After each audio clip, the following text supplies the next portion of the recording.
well, no, you have to test in back testing and forward testing the win rate, and you have to constantly optimize the strategy.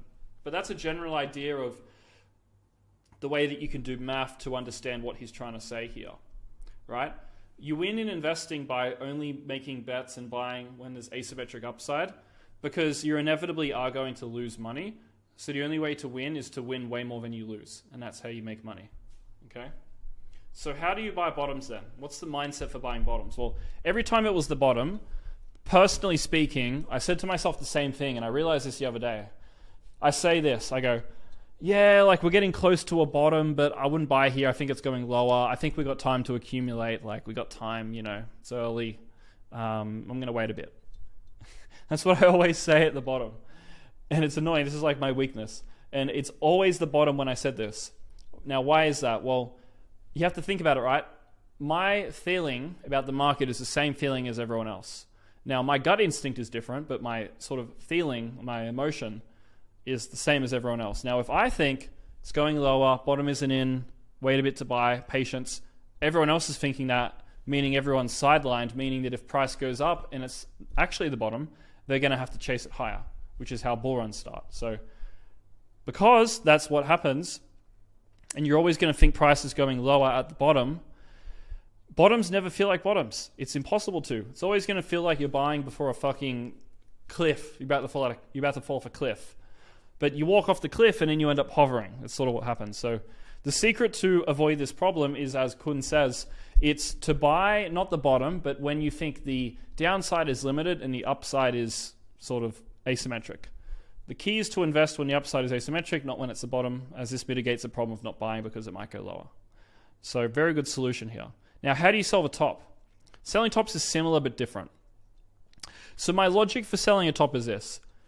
Selling tops is way harder than buying bottoms, because when the market is at the end of its bull run, it's way more volatile than when it's at the bottom.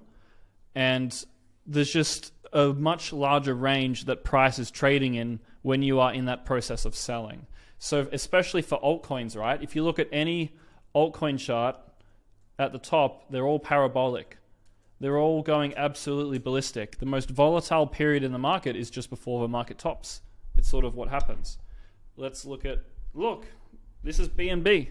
You can see, I know it's fucking terrible, but let me zoom in, right? You want to sell the top on BNB? Well, look, in the span of a week, May 12th to May 19, the price went from the peak of which candle is it? $596 down to $339. So in the course of a week, the price range was about 50% to the downside. So if you sell even a week late, you lost half your money, right? So the volatility of tops is really, really bad. It's not bad, but it's really, bad is the wrong word. It's really volatile. So selling the top is harder because of this. And another reason why it's hard to sell tops is because in price discovery, it's very hard to determine like resistance levels. Like for example, on BNB, if you're trying to sell it right now, okay, well, like here's resistance, like here, blah, blah, blah. Price discovery, there's no fucking resistance. Like how do you know when to sell? It's just going up. So it makes things a lot harder. And look, especially this whole concept of selling is especially harder for altcoins. BNB was a pretty big coin, but you can imagine something that's a lot smaller. It's even more volatile. I don't know what's a good example. Let's look at maybe SHIB. Let's see if SHIB's a good example.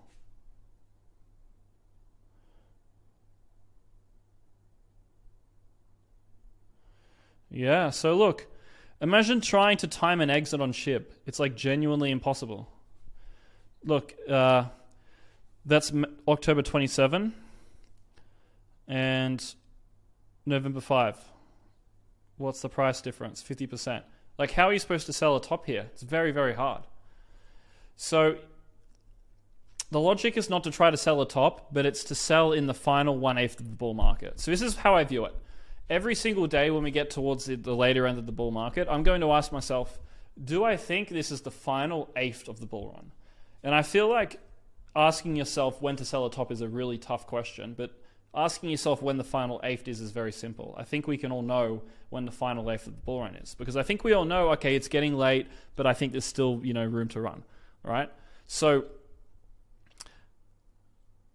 the idea is that I ask myself this question, and when eventually the answer is going to be yes, I think we're in the final eighth, because my Uber driver talked about Bitcoin, all the people in my gym are talking about Bitcoin, and the idea is that when this trigger goes off, I then began implementing my sell strategy, which I cover in the mastermind.